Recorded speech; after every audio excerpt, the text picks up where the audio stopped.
Welcome, eternity explorers and seekers of ancient truths, to our realm of revelation and discovery. Today, we will delve together into the depths of the second chapter of Genesis, a text that has captivated theologians, historians, and spiritual searchers for millennia. In Genesis 2, we encounter a narrative that is much more than a mere account of origins. It's a divine tapestry, woven with threads of eternal wisdom and exemplifying the core values of Reformed theology. If you're here, it's because you have a thirst for understanding, a desire to visualize, and a curiosity that transcends mere surface knowledge. Whether you're nestled in your favorite armchair, with headphones on for an undistracted deep dive, or sharing this moment with friends and family, brace yourself to be captivated. For the story we are about to tell is our very own. It's the foundation of our existence and the mirror of our soul. The breath of life. As we open the sacred pages and lean into Genesis 2, we find the earth in its infancy, newly formed and fresh as the dawn of time. In this chapter, we witness the creation of Adam, the first man, not through a mechanical process, but through the vital breath of God's own life, a moment where the heavenly and the terrestrial meet in an unprecedented union. The earth was formless and empty, but now throbs with the promise of human potential and divine fellowship. With the clay still moist with possibilities, the Creator shapes Adam, and with an act of intimate love and power, breathes into his nostrils the breath of life, imbuing him with an immortal soul. The Garden of Eden. The scene that unfolds before our eyes is the Garden of Eden, a realm of perfection and harmony, where every tree is pleasing to the eye and good for food. Here, in this earthly paradise, Adam is placed to work and to keep the land, fulfilling his role as the first gardener, a symbol of our stewardship over creation. Eden is more than a garden.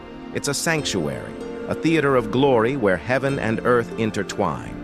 Rivers flow, nurturing life, and the presence of springs emerge as a reminder of the source of all blessings, the Creator himself. The trees of life and knowledge. Amid the profusion of beauty and life, two central trees stand out, the tree of life and the tree of the knowledge of good and evil.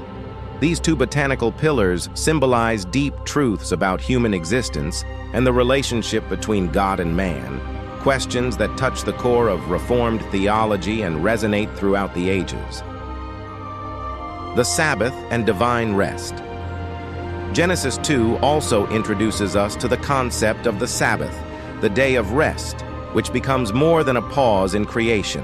It's the celebration of God's completed work, the affirmation of his sovereign contentment in what has been magnificently made.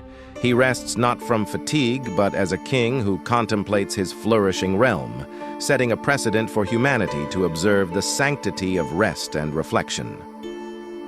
Divine provision and the test.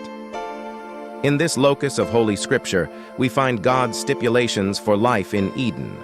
God provides abundantly, but with one caveat, the prohibition from eating from the tree of the knowledge of good and evil. This is the test of fidelity, a call to obedience that echoes in our own moral and spiritual challenges. The creation of Eve and communion among beings. As the narrative progresses, we are led to the climax of Genesis 2, the creation of Eve. Adam, until now the sole member of his kind, was incomplete in his solitude. Thus, from his own flesh comes Eve, a testimony to the need for communion and the beauty of human relationship. Chapter Conclusion.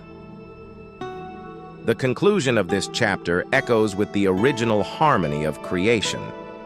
Man and woman stand together in perfect communion, not only with each other, but with their Creator. This is the divine design, a portrait of love, unity, and purpose that calls us to reflect on our own lives, relationships, and our place in God's vast universe. And with that, we have merely skimmed the surface of the profound depths waiting within Genesis 2. But this is not where our journey ends. It is, in fact, an invitation, a call to continue venturing through the rich tapestry of the Holy Scriptures. Echoes of the past whisper into the corridors of our present, urging us to listen, to learn, and to grow. I beckon you, fellow seeker, to remain steadfast on this voyage through the greatest story ever unfurled upon this world. Subscribe, turn on the notification bell, and prepare your heart for the wisdom that awaits in the subsequent chapters.